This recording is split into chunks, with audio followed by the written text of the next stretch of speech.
Some businesses look very profitable in the beginning, but when they want to scale, that's when the cracks start to appear.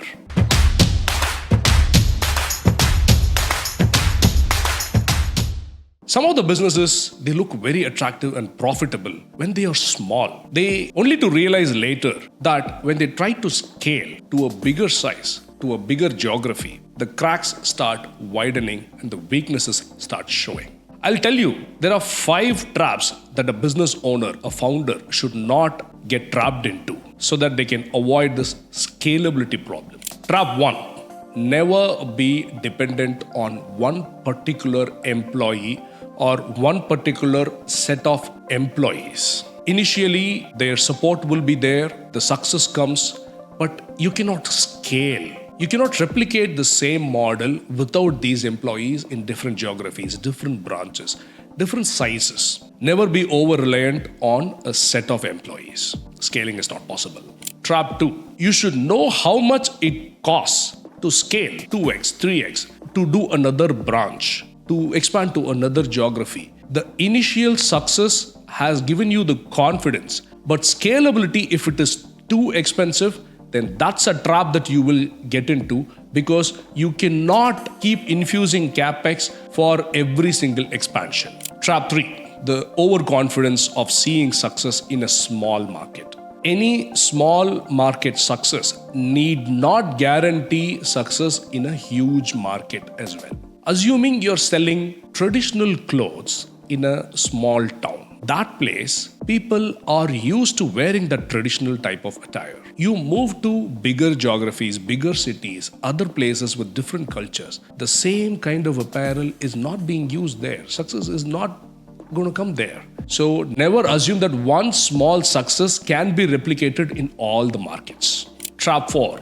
If your business requires pushy sales, if you have to go run behind the customer to make sure he signs up, to make sure he pays, then that is a very, very tricky strategy for scalability. As you scale, as you grow, the cost of acquisition of customers is going to increase exorbitantly at one point that will kill the business. So never get trapped in this particular trap.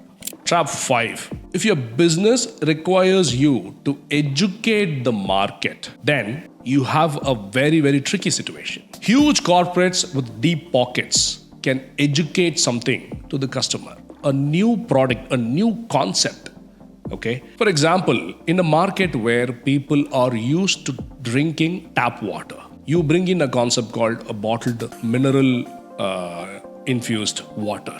You have to educate the market on why minerals are good, why packaged drinking water is hygienic, why it is good, why it helps become healthy. You have to educate a lot. It requires a lot of money. You have to invest a lot of money to educate the market and then capture the market. Of course, you'll be an early player, so you can conquer the market, all that is there, but only with money. If you're a small player and your business logic wants you to educate the market, then this is a trap that you should avoid.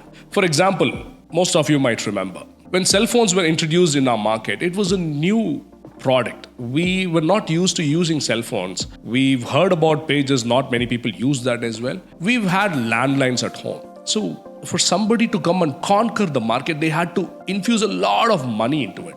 Reliance came with a concept of a cell phone for 501 rupees. Every second guy started buying because it was cheap, but they invested a lot of money. The headset that they gave, the silver color one, you might remember, is definitely more than 500 rupees worth. Okay, but we got it for 500 rupees.